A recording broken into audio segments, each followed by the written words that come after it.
Good morning. Hey, good morning, Zachary. How are you? I'm good. How are you?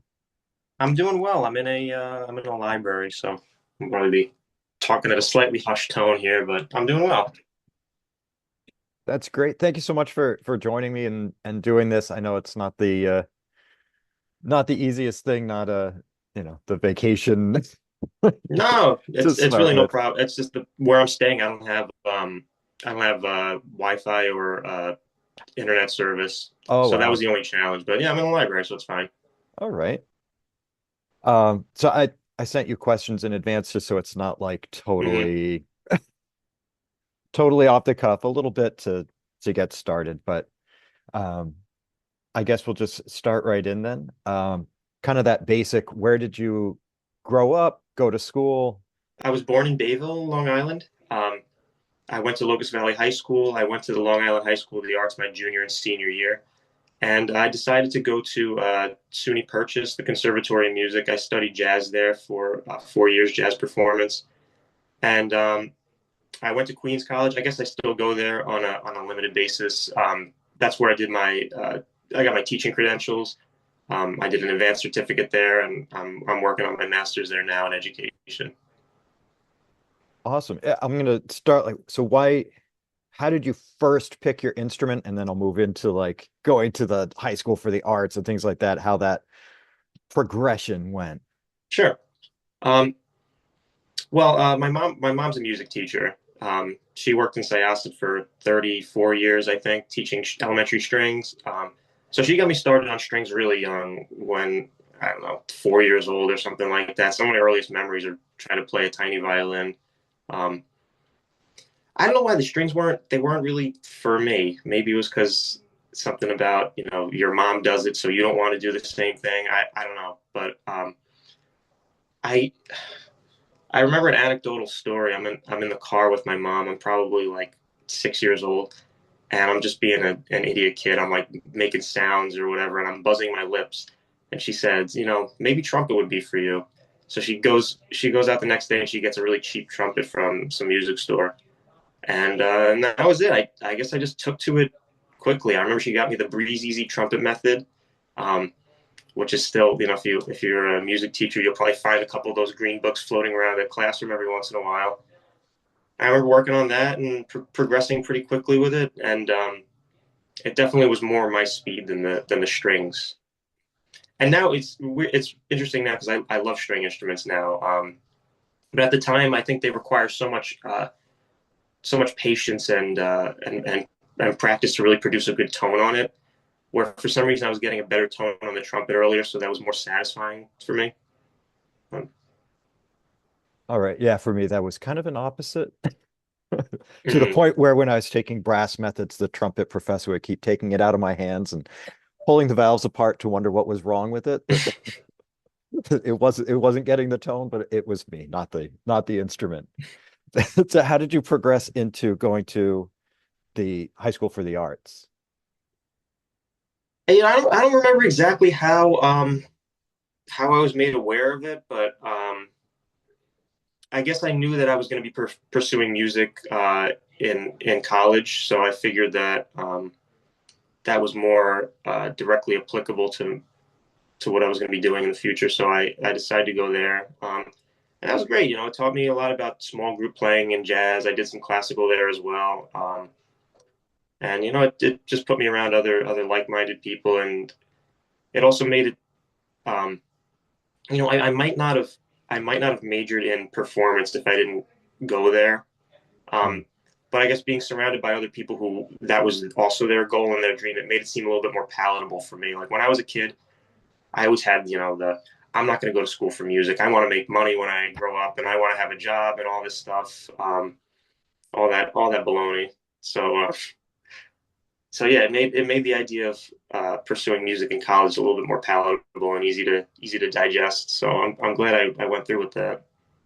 Right. And then the step into, you said it was Queens Well, first I went to SUNY Purchase for Purchase 4 years. Yeah, first. Okay.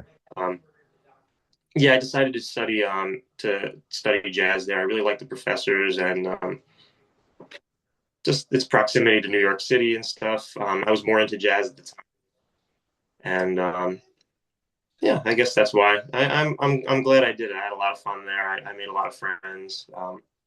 I really learned a lot. I got better at my instrument. And so did you do any music ed in undergrad, or did you wait and do that as the Yes, master's so degree? I didn't do any music ed in undergrad. I think I wanted to, but they didn't offer any at SUNY Purchase. They don't have a school of Okay. ed there. Um, I don't even really know when I wanted to become a music teacher. It was always sort of something that was like, I guess it was in the back of my mind because my mom did it. And um, I thought that someday I would end up there, but it wasn't really like a conscious, like, okay, I'm going to go here for 4 years and I'm going to do my music ed after. But I guess I graduate and I didn't have that many gigs and I'm still living at home. I said, all right, you know what? Let me get this out of the way. I'll do the music ed thing. And I really liked it. I went there. I enjoyed all the classes. It sort of helped unlock the passion for teaching as well as performing. Right. So if it for you, if it wasn't music, what are the other passions, the other interests? Like if you hadn't gone down that music path, what's the path you think would have been most interesting to you? Well, that was one of my dilemmas that I didn't in you know my years as an upperclassman in high school. I didn't really know what the other options were.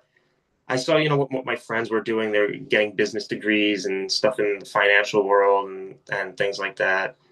And it just didn't really seem like it was for me at all. With me, things have to have sort of a tangible quality.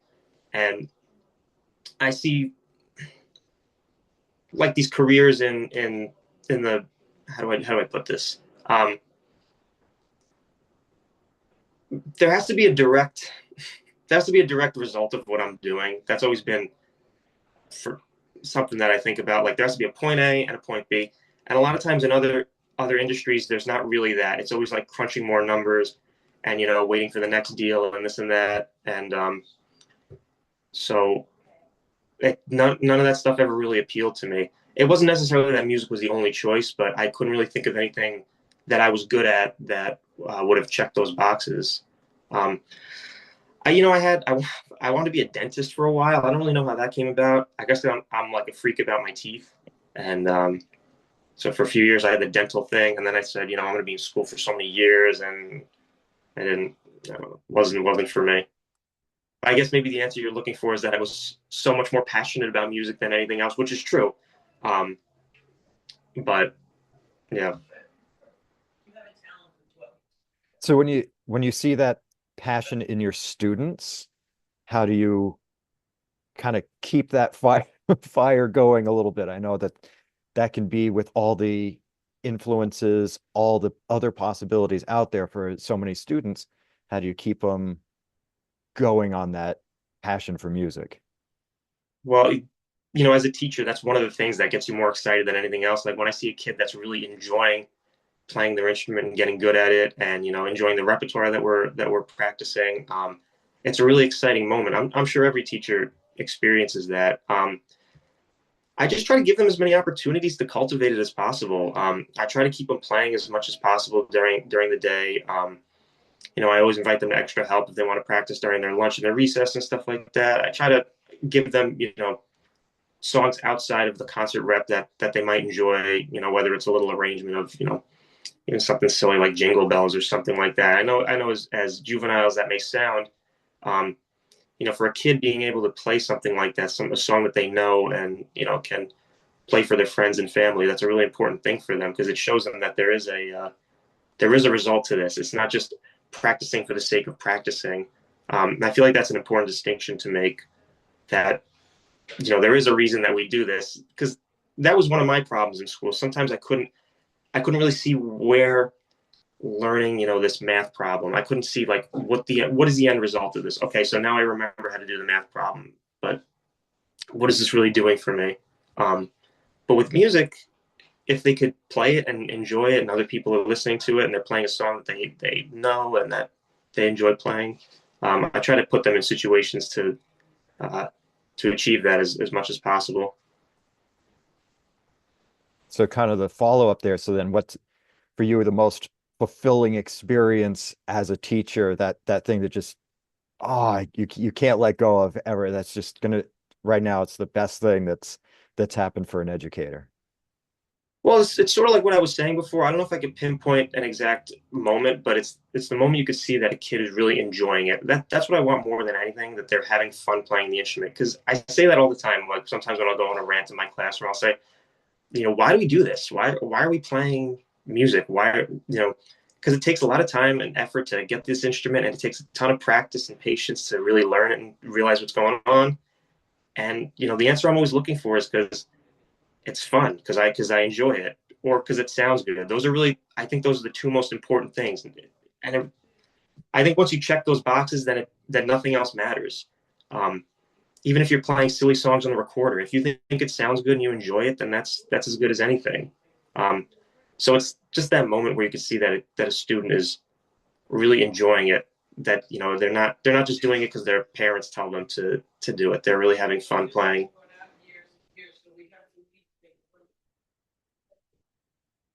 Uh, so then how has it changed the way you approach music, your approach to practice for yourself or any of that? Well, see, you're great. You're great at leading into these questions because it gives me a lot to talk about. Um, well, just like with my students, I try to play stuff that I enjoy, and I try to listen to music that's inspiring to me. That's always something I'll do when I'm in a creative rut. I'll try and listen to someone play something that maybe I can't play, or something that I think is really really unique and interesting, and they'll inspire me to practice and play a little bit more. Um, what was the question again? If working with the students, how has that changed your approach to any of your practice Oh or yeah, yeah, anything yeah. like that? I suppose there's also an element of practice what you preach. I'm always trying to. Um, I'm always emphasizing practice, of course, because you know that this doesn't happen. This doesn't happen by accident. Um, and what was I going to say? I had something good to tell you. It, oh, okay. Well, what I always tell my students is that they really have to trust the process of learning an instrument, um, especially the brass instruments, because it really takes a long time before you start seeing the fruits of your practice. Um, so I still try and incorporate that into my practicing now. Um, like I'll start working on something and I'll say, "Am I really going to be able to play this thing?" But you just sort of have to trust that you will be able to do it after a while. Which is especially like the piece I'm playing with the North Shore Symphony Orchestra. Um, it was, in fact, I actually started learning that a little bit before I got the email that they were having this concerto competition, which is always weird how it worked out like that because I haven't learned a concerto in a while. And I said, you know what, I think I saw someone playing it on YouTube or something. I said, wow, I really this is sort of like a rite of passage for trumpet players. I would love to see if I could pull this thing off. Um, and so yeah, it definitely took me a while to learn it, and well, I can't even say perfect it because I feel like I'm still working towards that goal. I don't know if I'll ever even get there, but That's great. So one of the things I see as a music teacher is some of the other music teachers kind of once they get into the job and they're working on that student music at school, they kind of hang up the horn, so to speak, that mm-hmm. their own musicianship, they kind of let it slide. They're not playing out. They're not working on a new concerto. What's made you kind of keep going in that aspect? Well, yeah, everything you said is spot on. I mean, it's really difficult because I experience a certain amount of burnout. I'm at school teaching all day. You have to wake up early. I'm there teaching lessons all day, and a lot of times I get home. It's like the last thing I want to do right now is have to practice myself. Um, but I try to give myself goals. I think that makes it a lot easier. I have to have something sort of queued up, or else I'm just going to get lazy with it. So I'll try and book. I'll try and book some small group gigs for myself with a band so that gives me something to practice for, sort of a light at the end of the tunnel. Um, I'll try and learn a concerto or something like that. I'll try and transcribe a piece, and so yeah, I'll give myself goals like that, and I guess it gets for me. It's gotten a little bit easier because people started calling me for gigs recently more. Like I got into the wedding scene, so that's good. That kind of always gives me that gives me something, every weekend that I know I'm gonna have to do, and I don't want to be sloppy for this, so I got to keep working on my instrument and practicing and stay sharp. And what advice, if any, would you give students who are kind of working towards some of those same things, a competition or even their college auditions, NISMA, any of those pieces where they're trying to perfect that piece. And as you said, you kind of never feel like it's perfected, but at some point, this is the time and performance is going to happen. I, I guess the only thing I can say is just keep at it. But above all, you have to enjoy what you're doing. You have to enjoy the piece you're playing. Otherwise, you're not gonna want to practice it. You're gonna give up on it eventually. So yeah, find something you really like doing, and just trust the process that you're gonna get there eventually. And even if it's not perfect, that's okay. Um, I wish I had a more elaborate answer to that one, but that's kind of it. No, it sounds like it's like so for so much of it, it's that the joy of playing, even if it's not perfect, there's a piece of joy in it that you get for yourself. You can share with others and in the Yeah, yeah, of course.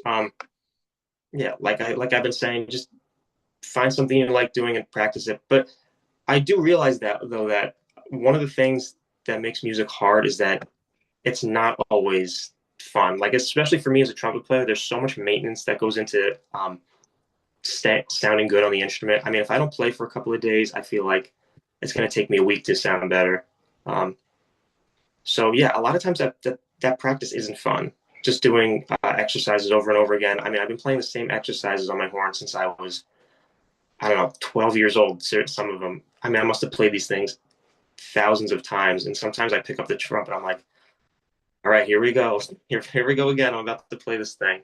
Um, so yeah, that is one of the tricky parts about it. That it's not always as fun as you would like it to be.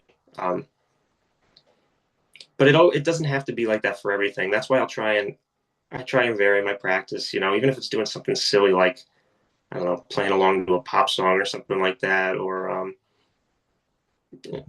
just trying to keep it fresh as much as I can. so if you're in keeping it kind of leads into my next, if you're keeping it fresh, you're doing these things, what's that what's that next piece? What's the dream piece for performing with an orchestra or even on your own? Well, honestly, the one I'm playing is sort of it for me. I'm not saying it's the last one, but this was the one that I've always wanted to do. It's sort of a Carnival of Venice variation, sort of a rite of passage for trumpet players, I think.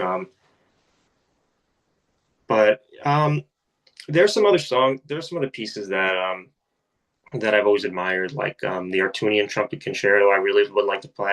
I always liked how that's got sort of a cinematic feel to it. I thought it'd be really cool playing that with a symphonic orchestra. That'd be really awesome. Some of the classic ones too. The Haydn would be great to play. That's just everyone loves that one. Um, so it's so like aesthetically pleasing. I feel like that piece. It's just like sort of the perfect trumpet piece. Um, So when you're listening to other pieces, it's going to be other players, other pieces. What's the thing that you hear that really gets you excited about a piece or another player's work? well, like especially with with the Carnival of Venice, I go online and I see so many people just like absolutely killing it. Um, I see that and I say like, wow, this person must have worked on this for years to get it to sound like this. And see, that to me is the stuff that kind of motivates me to practice. Like, okay, like I gotta I better step my game up a little bit on this if I want to sound like this. Like just the other day, I was on YouTube and I found I don't know how old this kid was. He must have been like 11 or 12, absolutely killing it on the Carnival of Venice variations, playing the rotary trumpet. I mean, he sounded so good. I'm like, wow, this kid is amazing. Like he must have been practicing this for years. I guess just seeing that, that passion and commitment with other musicians inspires me to do it myself. Awesome. I like seeing what you start thinking about the other people and the smile coming on that you really are enjoying like hearing other people and Oh, getting that inspiration piece. absolutely. Uh, It's the same. It's the same with jazz. I'll go out to. That's one of the things I love about jazz is how good it is live. I'll listen to. I'll listen to. I mean, I listen to tons of jazz records all the time. But then sometimes I'll go out and I'll see. I don't know, like the Bill Charlap trio or something like that, and I just see like all, like the three musicians in it are just like at the top of their game, just like working together and playing, and I'm just like, wow. It's a totally different experience seeing it live, and then you know, I want to go home and practice after I see that, just like because I want to be a part of something like that.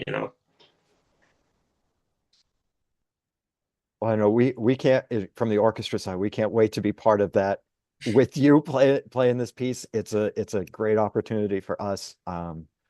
Really fantastic that we have something so great where we can just pull in people who are local educators, other people just to play with us and expose people to some of these great pieces. So I want to say thank you for that. Thank you for coming in and doing the interview. I know Oh, it's like a day off, vacationing, all that, and coming in the morning and being personable and everything. It's been no, I, I fantastic to I talk. I appreciate you guys, and even like what you were saying about.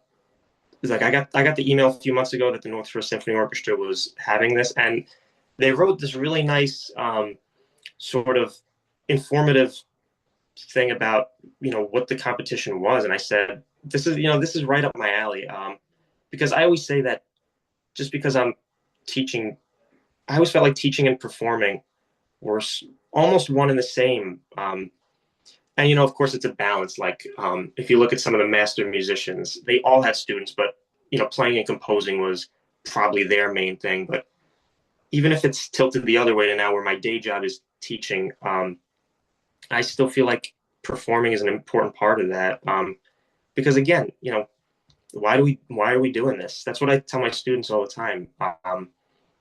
There has to be some sort of reason behind why we're here and learning these instruments. And performing isn't the end all be all, but it's definitely a really important component that I think sometimes is a little bit overlooked in music education. That this is kind of why we do it, because music sounds good, we enjoy playing it, and people enjoy listening to it.